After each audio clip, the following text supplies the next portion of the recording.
Please असं काही बोलू नका. विक्रमने खरंच काही केलेलं नाहीये. तो एक अपघात होता. अपघात होता.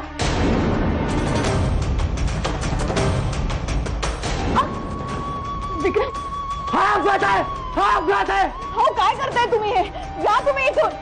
हे बघा, तुम्ही ऐकलं नाही का? मला पोलीस कंप्लेंट करावी लागेल. पोलिसांची धमकी कोणाला देतात का? फोटोशूट झालंय, टीव्ही कमर्शियल सुद्धा सुरू होतील, लाखोची इन्व्हेस्टमेंट आहे. मी बॅकआउट झालोय तर त्यांचं नुकसान कोण भरून देणार ग? त्या केटीला सांग नुकसान भरपाई करून द्यायला. नाहीतरी हल्ली तुझ्याबद्दल खूप सहानुभूती वाटते त्याला. Stop it mom, stop it. Shravani, Vikram, मला असं वाटतं की आपण पोलीस कंप्लेंट करूया आणि पोलीस प्रोटेक्शन मागूया. नाही असं काही करायचं नाही देव्या. अरे असं काय बोलतोयस तू? कामगार किती भडकलेत बघतोयस ना. ते स्वाभाविकच आहे ना देव्यानी. स्वाभाविक आहे? तुझ्यासाठी स्वाभाविक असेल, सोपं असेल, माझ्यासाठी नाहीये. तू पाहिलेल्या मुलाशी तिला लग्न का नाही करायचंय ते तरी तिला सांगू दे. मला जे काही सांगायचंय ना ते मी आतापर्यंत खूप वेळा मॉमला सांगितलंय.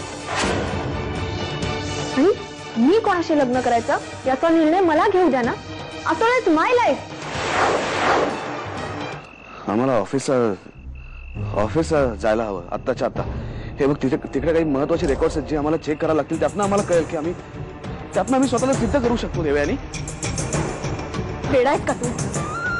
वेळ लागलाय. तुझं बाहेर पडणं किती धोकादायक आहे तुला कळतंय? आम्ही घरात काही न करता नुसतं बसून राहणं आमच्यासाठी जास्त धोकादायक आहे. तुम्ही जर असं प्रत्येक वेळेस मला फोर्स करणार असाल ना तर मी अजिबात तुमचं ऐकणार नाही. आणि तू पसंत केलेल्या मुलाशी लग्न तर दूरच राहिलं ग. मी त्याला भेटणार देखील नाही.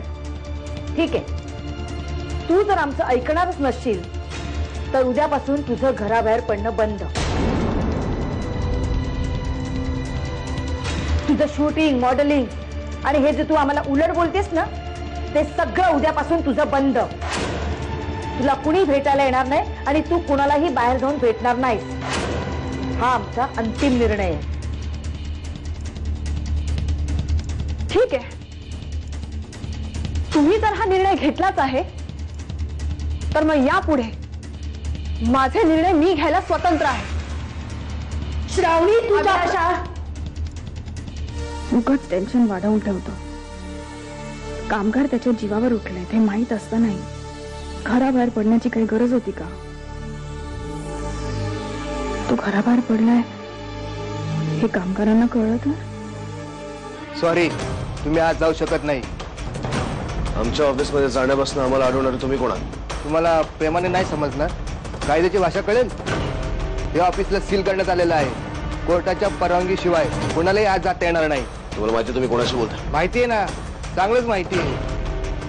अहो, तुम्ही किती जरी मोठे असाल ना तरी लोकांच्या नजरेमध्ये गुन्हेगार आहात. काय झालं ऑफिसमध्ये? म्हणजे काहीतरी या सगळ्याच्या पाठीमागे काहीतरी आहे. आम्हाला नक्की कळत नाही काय, पण आम्ही ऑफिसमध्ये गेलो तर म्हणजे आमचं ऑफिस कोणतरी सील केलंय. हे सगळं कोणीतरी नक्की प्लॅनिंग करून करत असलं पाहिजे, पण कोण ते अजून आम्हाला कळत नाही. पण कळेल लवकरच कळेल. हे बघ विक्रम, मला पटतंय सगळं, पण अरे नाही देव, आमचे कामगार होते ते. आमच्यासाठी काम करत होते दिवस रात्र विसरून. काय दिलं आम्ही त्यांना?